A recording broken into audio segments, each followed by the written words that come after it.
Hi everyone, I'm Michael Manrique and I'm one of the Habit Guys. We teach realtors prospecting habits so they finally become top producing agents. And welcome to the Realtor Habits Podcast, where agents don't need more stuff, they need better habits. Before we get into today's episode, I want to let you know this episode is brought to you by our Habit Guys Facebook group. We all want to prospect consistently and be more organized. Well, to do that, you need to think, do, and act like a top producer. Watch this. Prospect Live and teach you every day for free how to get more expired listings, FSBOs listings, how to connect with your sphere, how to not sound salesy and instead make friends. Learn all the highs and lows that come with prospecting. Get answers to your questions in real time. All you have to do is visit us at www.habitguys.com/Facebook. Again, that's habitguys.com/Facebook. And learn all the skills top producers use in their day-to-day business. If you know anyone that can gain value from this podcast, please do us a huge favor and share it with them. We're here to help as many realtors as possible, and we appreciate your help to do so.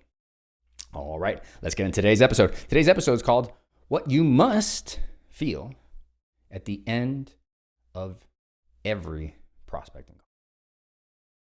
So what generally happens in this industry, and if you've been in the industry either for a short period of time or for a long period of time, one of the things that's going to become relevant rather quickly is that if you are cold calling, right, a lot of the phone numbers that you're dialing are not going to meet your end goal, your expectation, right?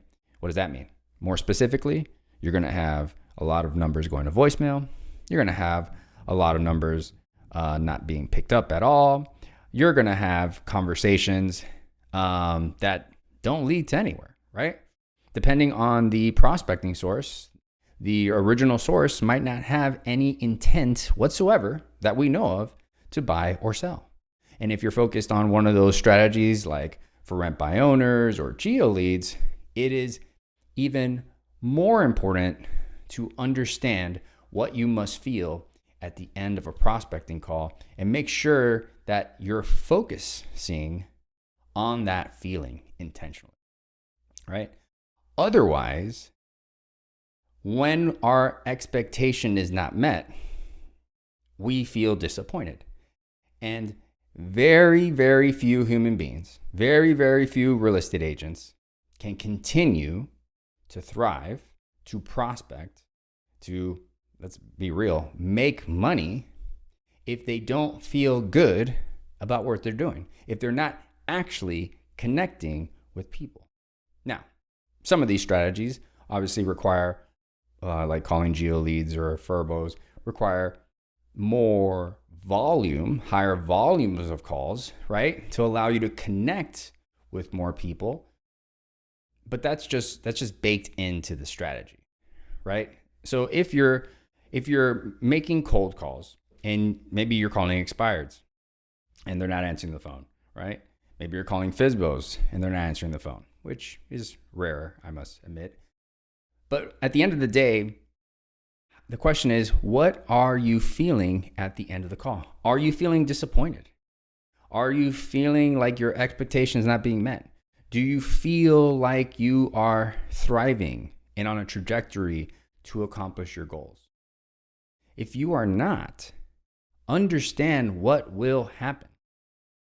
You will stop making calls. You will decide to try a different strategy. So what must you feel at the end of a prospecting? Well, let's talk about a few things. So first, pride in taking action. Just action alone, because it's really important to understand fundamentally, if you want change, it has to come from action. There is no other recipe out there, okay? You could meditate, positive affirmation, pray, you could do all this stuff. If you never take a foot forward, if you never do the work that's necessary, i.e. prospecting, shaking hands, connecting, talking to other people, if you're not doing any of that, it doesn't matter. It doesn't matter what you're thinking, praying, meditating on, positive affirmations. None of it matters.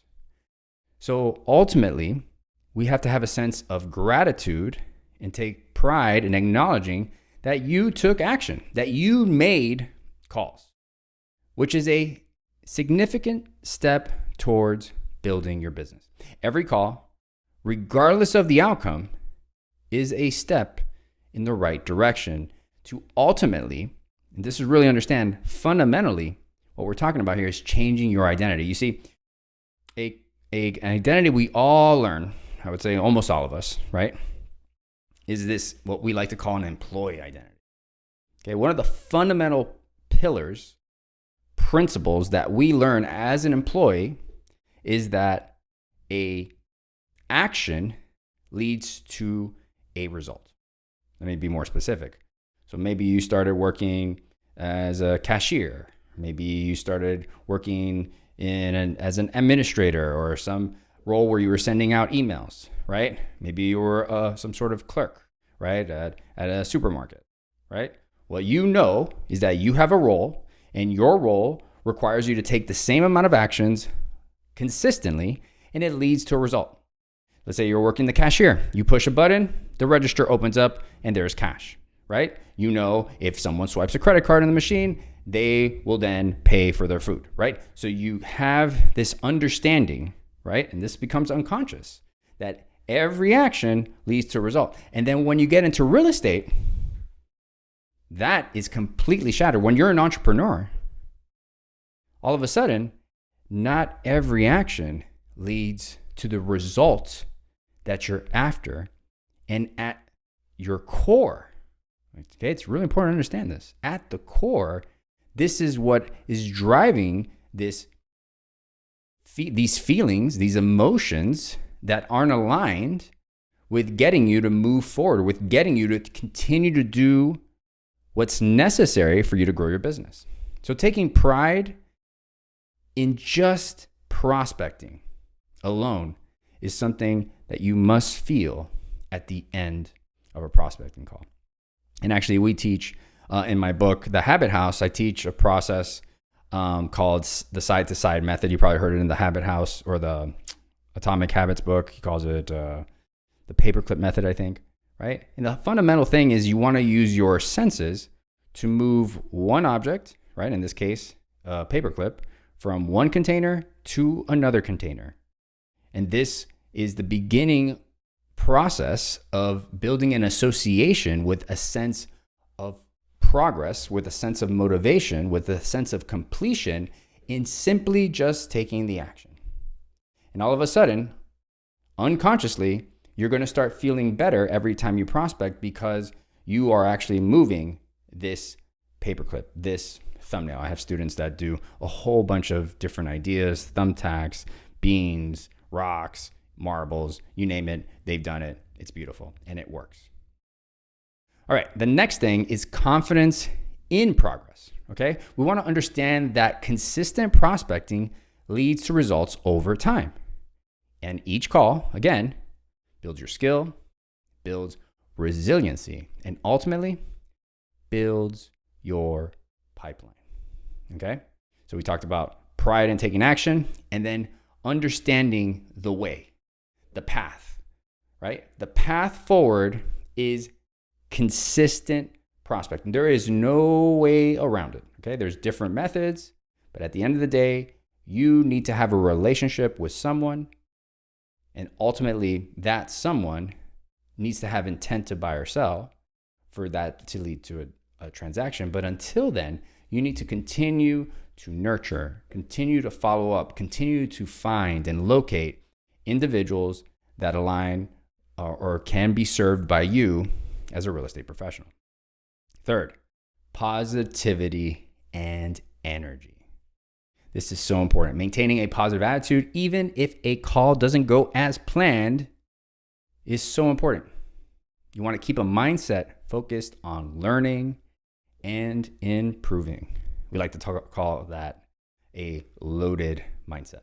A loaded mindset sees every failure, every error, every mistake as an opportunity for growth. And in fact, this is proven, right?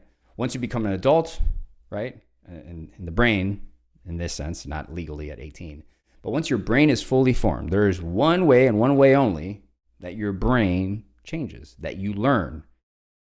Okay? For you to learn, for you to improve, your brain needs to change. Okay?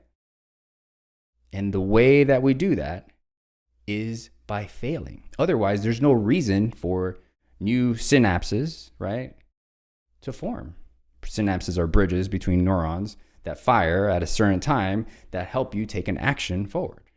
Okay? So ultimately, we need to focus, reflect, and review on a consistent topic, on a consistent action, right? Like prospecting, right? Or door knocking, or whatever the method is that you're doing to connect with people. And ultimately, that's how you get better at it, okay? So again, understanding this and feeling that sense of progress and taking pride in the action alone is ultimately it's critical for you that you must feel at the end of every prospecting call. Next, connection and engagement. Okay, reflect on your connections you've made. Successful prospecting is all about building relationships. So feel good about engaging with potential clients, right? And remember, you're going to have good days and bad days. You're going to have some days where you're just going to have a donut. And that's okay. It's important to leave the past in the past. And every day, and I tell this to students all the time, what a common theme I hear is, oh, yesterday was a bad day. I'm going to make it up today. Ultimately, putting more pressure on something that they haven't even established as a habit that they're not comfortable doing, right? You're just adding more pressure on yourself, which is not necessary. Understand that you're human. You're not a robot. If you have one bad day, you have a bad day. It's okay. The next day, you got to start with your morning routine, be intentional,